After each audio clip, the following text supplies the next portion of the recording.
একেই বলে ঠেকায় পড়লে বাপের নাম। বুধবার এসএসসিকে তীব্র তিরস্কার করার পরে অবশেষে বাধ্য হয়েই বৃহস্পতিবার দাগি প্রার্থীদের নাম প্রকাশ করল সরকার।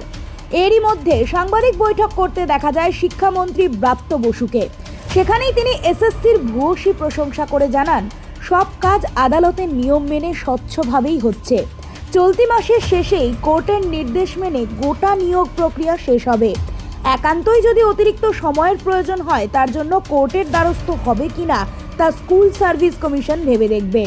ওই সময় সাংবাদিকদের মুখোমুখি হয়ে শিক্ষামন্ত্রী আরও জানিয়ে দেন, আর কিছু সময়ের মধ্যেই সবিস্তারে এসে যাবে দাগিদের তালিকা।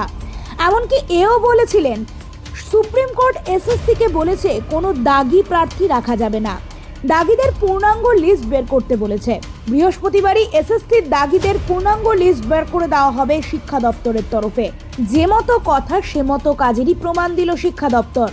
আদালত যা নির্দেশ দিয়েছে তা অক্ষরে অক্ষরে পালন করছে এসএসসি। অবশেষে সেই তালিকা সামনে নিয়ে এলো স্কুল সার্ভিস কমিশন, যে তালিকায় দাগি শিক্ষকদের নাম রয়েছে। এমনকি দাগি প্রার্থীদের রোল নম্বরের সঙ্গে রয়েছে অভিভাবকদের নাম, জন্ম তারিখ ও তার সংশ্লিষ্ট বিষয়। তালিকায় রয়েছে 1806 জনের নাম।